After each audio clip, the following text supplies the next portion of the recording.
बिस्मिल्लाहिर्रहमानिर्रहीम। मोहतरम नाजरीन, अस्सलाम वालेकुम। सदरुल हुक्मा अबू अली सीना कहते हैं कि आज से 40 बरस कबल पहले मेरे पास एक मरीज़ लाया गया जिसे कई बीमारियों ने घेरा हुआ था, जिसकी वजह से उसका दिल, जिगर, मादा और गुर्दे शदीद मुतासर हो चुके थे।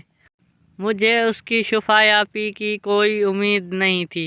मैंने उसके लवाहिकीन से कहा कि इसे घर ले जाएं, इसके ज़िंदा रहने की कोई उम्मीद नहीं है। उसके लवाहिकीन ने मुझसे इसरार किया कि आखिर हम इसे आपके मकतब में लाए हैं, तो आप इसकी कुछ न कुछ दवा तो करें। आपका काम दवा करना है, बाकी शफा देना तो अल्लाह के हाथ में है। दोस्तों, अब ये उस मंजिल पे पहुंच चुका है कि कोई भी दवा इसके फ़ायदे में नहीं है। आप अपनी रकम खामखा ज़ाया ना करें। ये मरीज़ थोड़े दिनों का मेहमान है, इसे अपने घर ले जाएं। मेरी गुफ्तगू सुनने के बाद बाकी मरीज़ तो खामोश रहे। अलबत्ता एक मरीज़ ने कहा, जब आप किसी मरीज़ का दर्द दूर नहीं कर सकते तो आपने ये मकतब क्यों बनाया हुआ है और अपने आप को तबीब क्यों कहलवाते हो? मैंने कहा कि दोस्त, नाराज़ क्यों होते हो? शफा देना तो अल्लाह के हाथ में है, हम तो बस उसका ज़रिया हैं। फिर उसके लवाहिकीन ने कहा कि हम इसको घर ले जा रहे हैं, बस आप इतनी मेहरबानी तो करिए कि इसके लिए कोई नुस्खा लिख के दें, हम इस पे इस्तेमाल करेंगे। मुमकिन है कि खुदा इसे शफा दे दे। मैं उनकी बातें सुन सुन कर तंग आ चुका था। तंग आके मैंने उनसे कहा कि अगर तुम्हारा इतना ही इसरार है तो जानवरों का चारा बरसीन इस्तेमाल करवाओ, वो ही इनके लिए फ़ायदेमंद साबित होगा। वो अपने मरीज़ को उठाकर ले गए।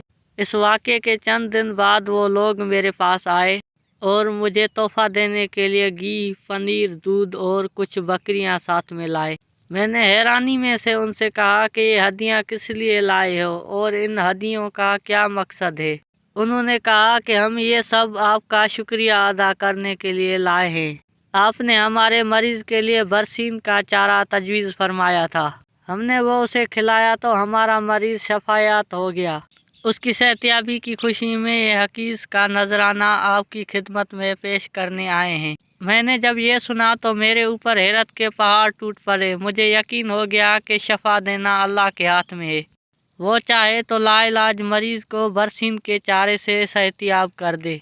बनी इसराइल में एक शख्स इंतहाई फासिक व फाजर था। उसकी पूरी ज़िंदगी गुनाहों और बेहयाई से इबारत थी। ज़िंदगी के आखिरी हिस्से में उसे अपने अफ़ाल पर नदामत महसूस हुई। उसने सोचा कि उसको खुदा के हुजूर सच्चे दिल से तौबा कर लेनी चाहिए। उस ज़माने में बनी इसराइल में आबिद व ज़ाहिद मुस्तजाब दावाद एक शख्स मौजूद था।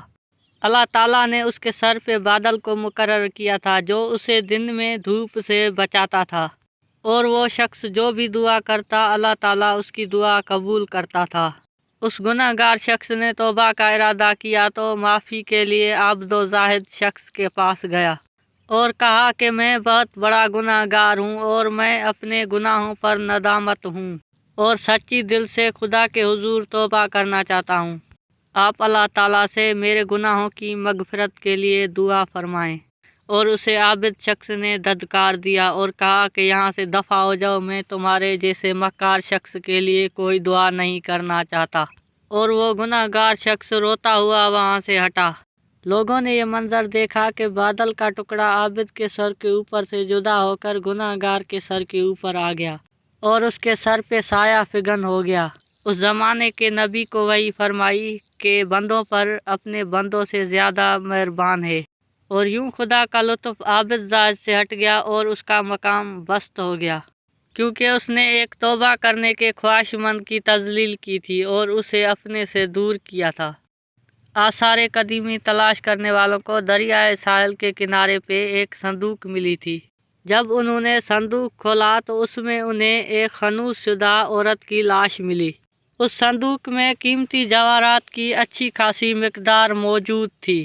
आसारे कदीमी माहिरीन ने हनूस शुदा लाश और कीमती जवाहरात को देखकर ये फैसला किया कि हो न हो कि ये मलका की ही लाश हो सकती है।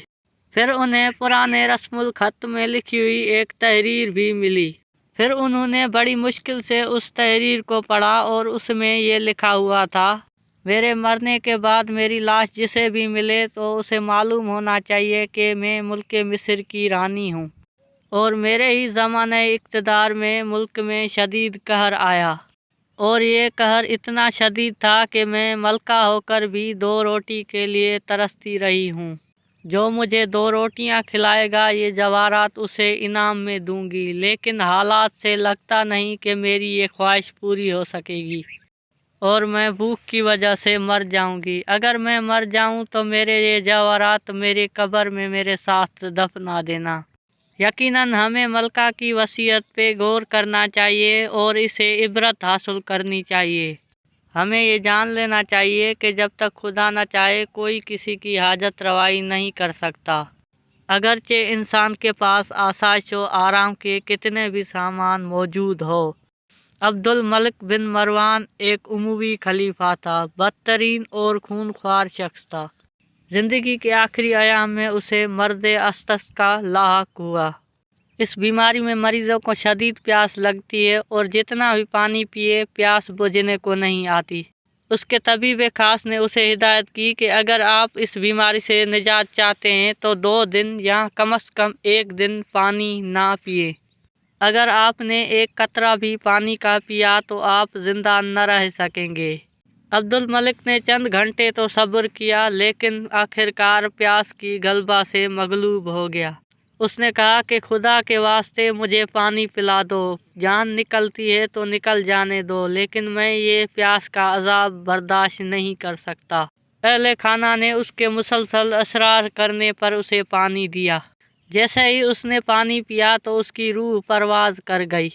یقیناً پانی زندگی بخش مشروب ہے اور اس کا ہر قطرہ زندگی ہے، لیکن اللہ کے ہاں ہر اختیار موجود ہے، وہ چاہے تو پانی کو موت کا ذریعہ بنا سکتا ہے۔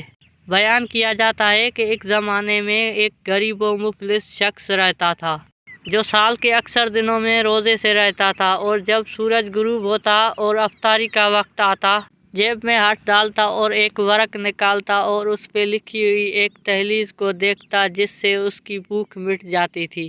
جب وہ مومن مرا تو لوگوں نے اس کی جیب کی تلاشی دی تو وہی ورق ملا جس سے وہ دیکھا کرتا تھا، جس سے اس کی بھوک مٹ جاتی تھی۔ لوگوں نے اسے کھول کر دیکھا تو اس پہ بسم اللہ الرحمن الرحیم لکھا ہوا تھا۔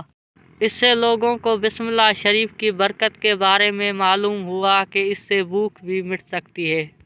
ممکن ہے کہ آج کے دور کے مادہ پرست لوگ اسے ایک افسانہ سمجھے، کیونکہ مادہ پرستی اور انکسس چیزوں کے مشاہدوں کے عادی بن چکے ہیں، لیکن یہ ایک حقیقی واقعہ ہے۔ امید ہے کہ آج کی ویڈیو آپ کو ضرور پسند آئی ہوگی۔ اگر آپ کو ویڈیو اچھی لگی ہو تو لائک ضرور کریں اور دوستوں احباب کے ساتھ بھی شیئر کریں۔ اگلی ویڈیو میں انشاءاللہ پھر ملیں گے، تب تک کے لیے اجازت دیجیے۔ اللہ حافظ۔